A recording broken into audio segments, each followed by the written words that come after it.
Hey, thank you guys for joining us today for another episode of our On the Way podcast. My name is Brandt. I'm joined by Pastor Doug. Hey, how you doing? Glad to have you, Dad. Thank you. Yeah, nice to be here with you. Hey, so we are doing this podcast along with our What Would Jesus Do series. Right. Today we're talking about week 3, which is... Right? Week 3? Yeah, it was week 3. Week 3, okay. Yeah. Because we did what did Jesus do? What did Jesus do? Who would Jesus welcome? And then this past weekend, which was what would Jesus buy? Yeah. By the way, as a spoiler, if you haven't seen the message, Pastor Tim's message, you can go online and watch it. But I'm going to give away something at the end when he says, "What would Jesus buy?" He ultimately says, "I don't know. We don't know." Yeah, we don't know. You know, there was some cool stuff in there about things that we do know. Like I had never heard the thing about Jesus's robes before, that the reason they cast lots for it is because it was a nice robe. Right. So I think the point of that message came down to a lot more of the philosophy of how we look at need and how we look at resource. Sure. And where Jesus was in the midst of that. And we really, because we read some passages of Scripture that talk about, like, the Son of Man doesn't have a place to lay his head. Right. We look at, we consider that Jesus had this vow of poverty. In other words, wasn't allowed to have anything nice. But it does talk about specifically at the crucifixion, when the soldiers are, dividing up all of the belongings of the various different people that were being crucified, the thieves and Jesus. It says that they didn't want to tear his robe because it was woven in one piece. Mm-hmm. So instead they cast lots for it. Well, a robe woven in one piece was a higher quality than what may have been stitched or what may have been just various different... a tunic that was just a bunch of different fabrics. So it was nice. Yeah. It would have been costly. There would have been things like that. Pastor Tim makes the point that Jesus was not unwilling to be around people that had resources. Yeah. He went to parties. He ate with folks. It's not as though he was adverse to money. In American culture, we hear party and we think a dinner party, a couple hours. Yeah. In the culture of the time, it was days on end. Wedding celebrations could last for days. That's incredible. I've never been to one. A multi-day long wedding? Yeah, I never have. I can't imagine what that's like. I enjoy buffets. I think by day 3 or 4, I might be getting a little tired of the buffet. Well, we did a cruise. We did. When I was younger, we did a cruise. A floating buffet. Hey, well, I think one of the things that I really took away from Pastor Tim's message is, and I think you kind of touched on it there, people assume or think that because of some of those scriptures and some of the things that we know about Jesus, that he had this vow of poverty, is kind of how you referred to it there. And I think that sometimes that's attributed to Christians, that it's a that the jobs that they work or the things that they do, or they're always giving all their money away or whatever it might be, that sometimes when it comes to finances or objects or the different things of things that we would own, that maybe it's like, oh, well, a doctor is going to have stuff like this, but someone that goes to church I think in my context, I am thinking a little bit as well about people that are pastors, because I do kind of attribute that sometimes to Jesus, that he was a pastor and we look at it that way. Rabbi, yeah. But really what Pastor Tim focused on is that the having finances and having stuff isn't innately bad. It's when it becomes the focus of your heart, or when it becomes an idol. More so. So the question isn't whether or not Christians can own nice things. Right. It's whether or not those things own Christians. That's great. Yeah. And so absolutely. That's the same that's true of all of our resources. Mm-hmm. We need to look at how those are utilized for the sake of what God's kingdom is about. Yeah. It doesn't even necessarily mean you have to give everything that you have away. God may tell people to do that. But the issue comes down to, how do you utilize the wealth, the resources that God gives to you? You mentioned the fact that years ago we got to go on a cruise. Right. that was not something, now I could probably figure out how to take Chris and I on a cruise. Sure. Within some reason. It still would be a stretch on a vacation, but that was not something we would have been able to do, except it was a gift that somebody blessed us with. And it was interesting because it was a gift they were blessed with. And so they said, you know what, we don't want to take the resources from this, so we want to bless you with this. So we got an opportunity to go on that cruise. So how do you utilize the things that you have to bless others? Yeah. And because ultimately, we are merely stewards of resources that God's given to us. Yeah. I love the question.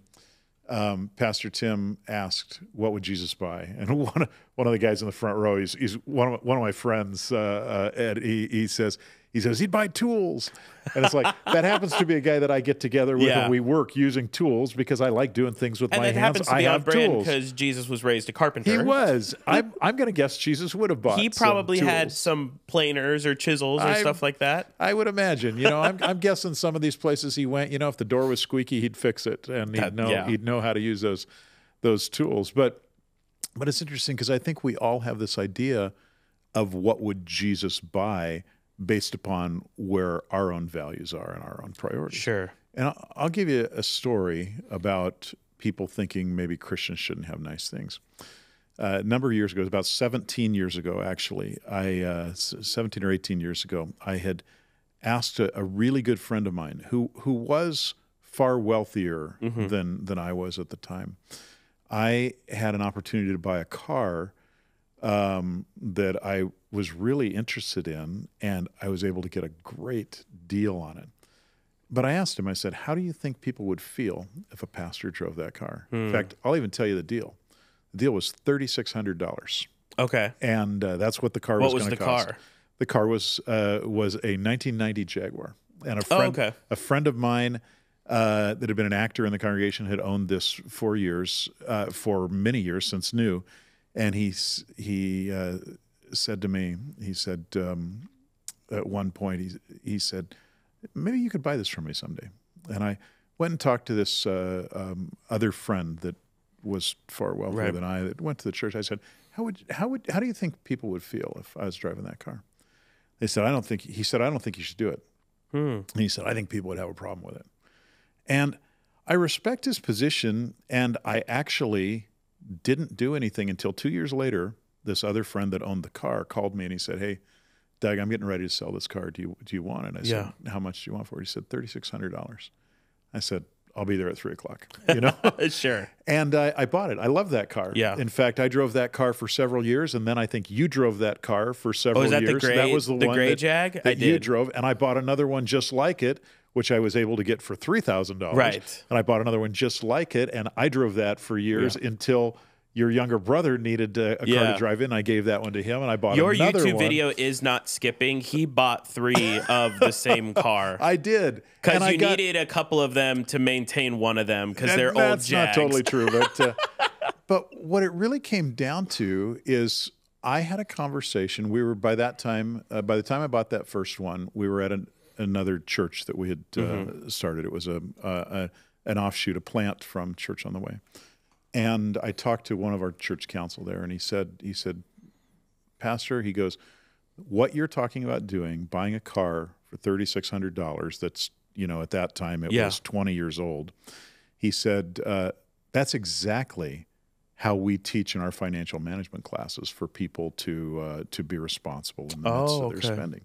And he said, "You're doing what we're talking about." And he said, "You can't really control what people's thoughts will be on what you've spent." He said, "You just have to know that you've done the right thing." And it ministered to me. So the issue was, I realized as a good steward of God's resources, I needed to do that. Yeah. So I think when we calculated the whole thing, and I finally sold all 3 of those cars, I'd calculated that all 3 of us. I had driven one of these cars for 13 years. Right. The 3 different cars, and you and your brother and myself had all had cars that had cost us a total for 3 cars for 13 years, $11,000. Yeah. And I know people that when their kids would start to drive, they could do a lot more, and Yeah. they'd buy cars that were $30,000. Right. I'm saying 3 cars total. Yeah. So For all those years. so the issue is not what it is. Yeah. It's, are you looking at resources and stewarding them appropriately? Yeah. So Pastor Tim gave 4 points when he talked about what would Jesus buy. Yeah. And he talked about the fact that we need to first recognize that we are stewards of the resources that God has given to us. And if we look at all of our finances as resources that the Lord has put into our hand and entrusted to us, are we doing with those resources what God would have us do? Yeah. What he would want us to do? Well, Or and are we being frivolous? Well, and one of the things he talks about as well, because it oftentimes when you're talking about tithing or generosity or different things like that, some people would tend to tune it out because they're not in a financial place to maybe be able to think about radical generosity, which we'll get to in a minute, which was one of the points as well. But Pastor Tim made the point to say, don't tune this out, because when we're talking about stewarding God's resources, God isn't limiting that to money. No. It's time, it's skill, it's our talents, it's our treasures. So in stewarding that, I'm also being a good steward of my physical body, my talents, what I'm using my time towards. For parents, you're stewarding children. I was actually just going to say that you have a responsibility. You've got 3 kids and a wife, and you have a responsibility that you have to steward yourself in time with them. Yes. And you have to steward what they are becoming, because they are lives that have been entrusted to your care. Yeah. And I think that is something very, very cool as well, because I know there's times where, even in the journey my wife and I have gone through, there's been times where our finances are not overflowing. Right. There's times where it's tight. You're raising, twin 2-year-olds. They go through diapers like crazy, and diapers are expensive. Yeah. And so you don't have extra money to put towards other things, but there's still stuff that the Lord has called us to steward. Yeah. Even if the finances are tight in the moment. Yeah, they really are. Everything about our life is ultimately things that we have to steward. In fact, even when it comes to money is related to time. Because in essence, a salary that you receive, a paycheck that you receive, is what you get in exchange for time. Yeah. In fact, Pastor Tim mentioned that in the message on Sunday. And so realistically, time, by the way, is the only commodity that every one of us has exactly the same amount of. Right. Nobody has more than the other. Right. And so you might have in length of time, but in time in a day, we all have exactly the same amount. And so we have to steward those things regardless of what it is. Yeah. The second point that he made of how we would handle understanding what Jesus would buy, how he viewed resources, was tithing. Yeah. If everything we have is God's, and God has basically commanded us in His Word, it is a rule in His Word, so to speak, that we are to return the first 10% to Him. Yeah. And that then the Word tells us that there's blessing as a result of that. Then we may choose, if we choose to spend what's God's rather than return it to Him, then it's not going to say we're not saved any longer. This isn't tied to our salvation, but we are potentially choosing to live in a level of mediocrity in the midst of our spirituality that we're going to be satisfied with. And I don't think most people would be satisfied. We want to continue to grow. So recognize stewardship and tithing. And I don't think you and Mom came up with this saying, but when we were growing up, and Emma and Carl and I, my brother and sister, when we started getting jobs and started even with chores, you taught us tithing with chores. You know, it's 10, 20, 25 cents depending on how much we're getting paid for the week. But you made the point of teaching us that God can do more with that 10% than we can do with 100%. God can do more with the 90%. Is it the 90? Yeah. Okay. Yeah. In other words, we'll learn that God can do more in our lives with the 90% than we could do if we were trying to manage the 100%. The full 100. Yeah. And it's, I think some of the other ways I've heard it said over the years is that, because a lot of people be like, oh, I can't afford to tithe. Yeah. And you'll hear this statement of, well, you actually can't afford not to tithe. Not to.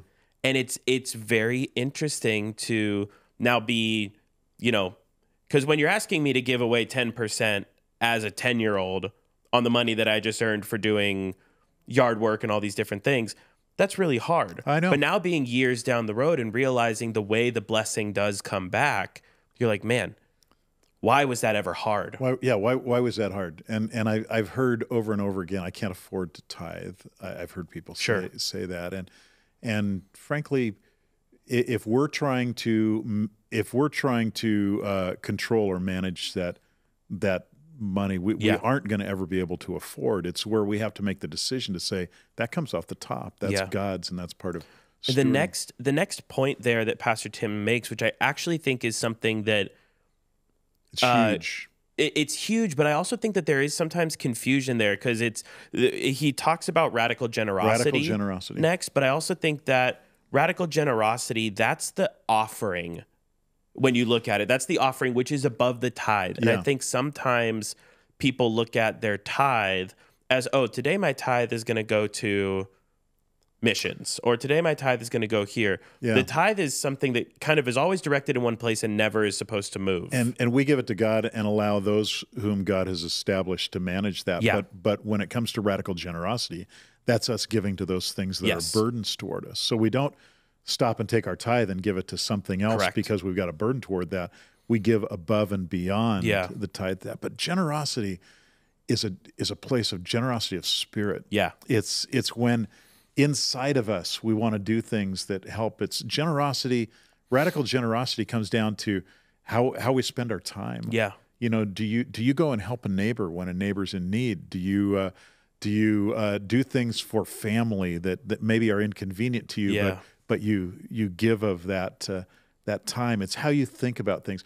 Generosity actually comes down to whether or not I believe in you, things that, whether or not I really believe the best in you. So I'm going to be generous, even if you're thinking different than I'm thinking. I'm going to be generous in spirit to you. Yeah.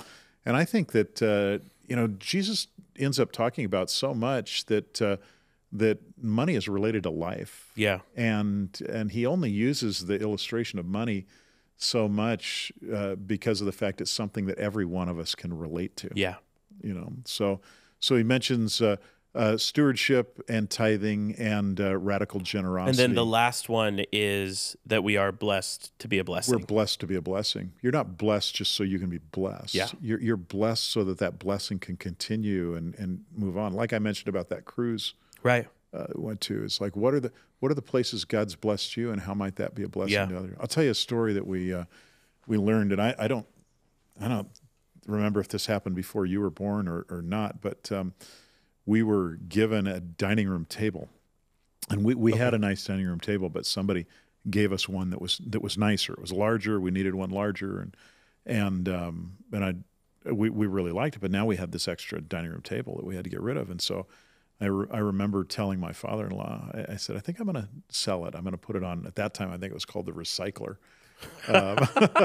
It was eBay printed, type of thing. And he said, oh no. He said, that's not what you do when somebody gives something to you. He said, if somebody gives something to you, then if you have something you don't need, you give that away too. And I thought, interesting. Oh, what a great picture. Yeah. I've just been blessed. Now I can be a blessing. Yeah. And I remember who we gave that table and chairs to, and the amazing blessing it was to them as their family, which was, 5-8 years behind ours, as their family started to grow. And it felt so great to be able to be a blessing because I'd been blessed. Yeah. That's really cool. And I think it's interesting because you referenced Grandpa there. Grandpa, to me, growing up, was one of those people that was generous. Yeah. But in so many places, because he would have been asked to travel and speak places, and he oftentimes would tithe on the honorarium right there and give it back to the church, or in some cases not even accept a full honorarium. And these people are valuing a gift that he has in who the Lord had called him to be. To give him the honorarium. To give him the honorarium. And he's going, but the Lord has blessed me, so I'm now blessed to be a blessing. And to turn around and do stuff like that, I watched him do it tons of different times in different ways too. So he's gone to be with Jesus now. So I'm gonna actually peek behind the curtain on something. What at the church that we pastored, we would have him come and speak at least once a year. Usually on Father's Day, he would come and speak at the church we pastored, and I would always make sure we gave him an honorarium. Yeah, he would always, within the week, send me a note and a check for double the tithe.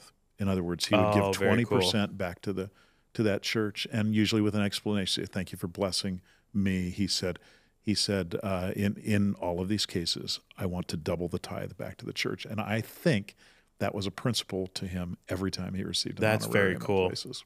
I never asked him if he always does that, but I'm pretty sure that he did that every time. That's very cool. Yeah. That's cool. That's radical generosity.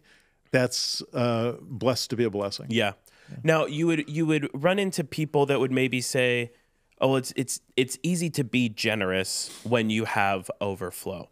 Yeah. What would you say to someone when you're talking about generosity of spirit? What are some other ways that people could be generous?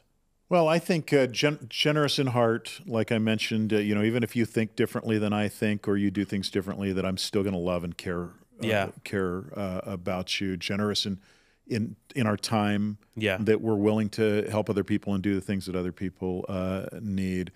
I think, I don't know. That's kind of a tough question, because I think that when we think of generosity, we do generally think of money that I'm going to give away.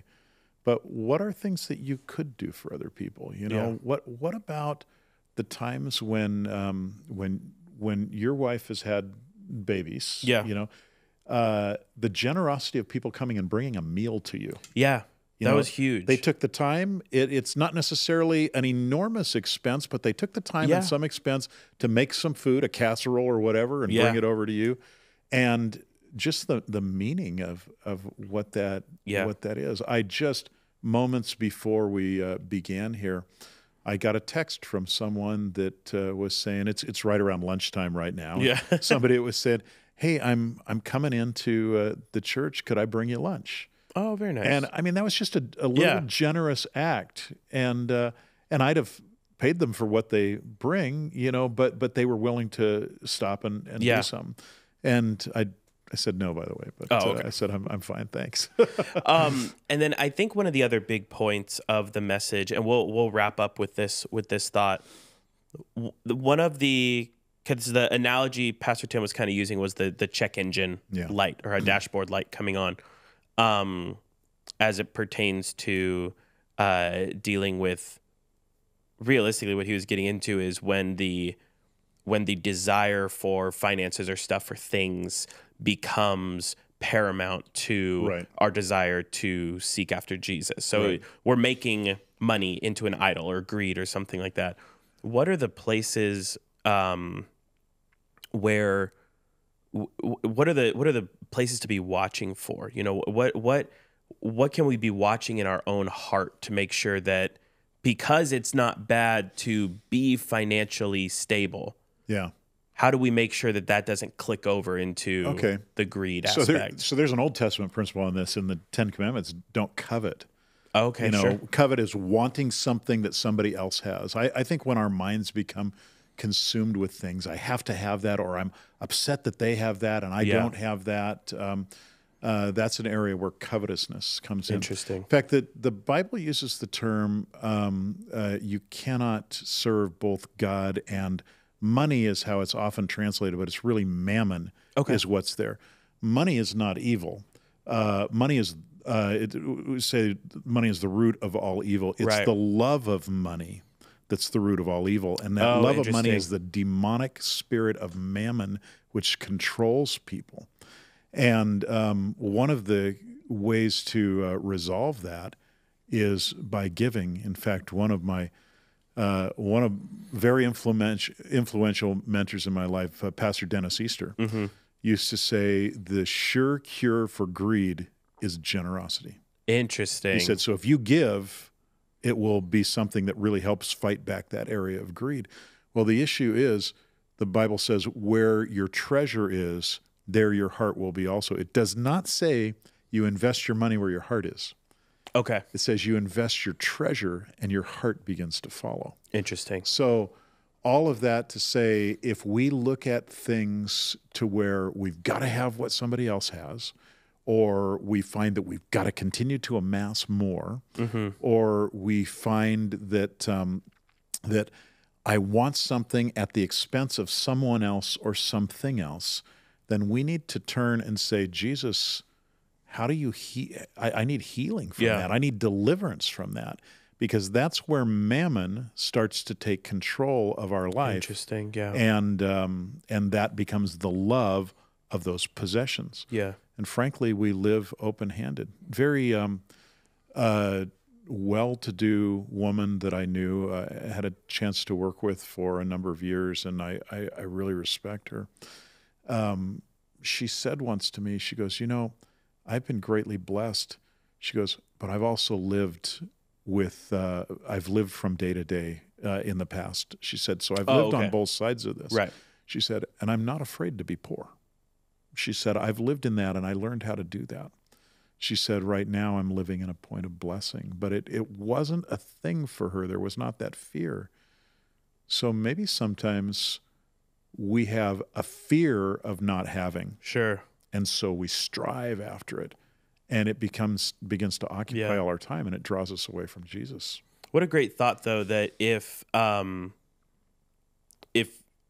even in the poverty that woman had lived through, she still had Jesus. Yeah. And even in the blessing and the abundance, she still has Jesus. Yeah. And there's a lot of fear that can be removed from a situation if you realize that regardless of said situation, we still have Jesus. Paul says, I have been abased and I have abounded, but in all things I am content. And so are we content in whatever situation that we are? Are we stewarding everything that we have according to God's purposes? Are we following him according to what his word says, where we're trusting him with that tithe? Are we living in points of radical generosity to whatever level we can? Yeah. And are we recognizing that every blessing that we have is to be a blessing to others? That's what the message was about. That's beautiful. Yeah. I think that's a great way to wrap it up. I think so too. Hey, we should go find lunch. We should go find lunch. Honestly, we've been going for a while. We have. Hey, thank you guys so much for tuning in for this episode. You can find the other episodes as well as season 1 on the podcast tab of the YouTube channel. They're probably right there somewhere on the screen. But hey, coming up this weekend, we have another great message in the What Would Jesus Do series, talking about how would Jesus vote? How would Jesus vote? You don't want to miss it. But it's going to be great. We love you guys. Thanks for being with us today. Dad, thanks for sitting in and chatting today. Appreciate it. Love you. Thanks so much for letting me do it. Love you too. We'll talk to you guys soon.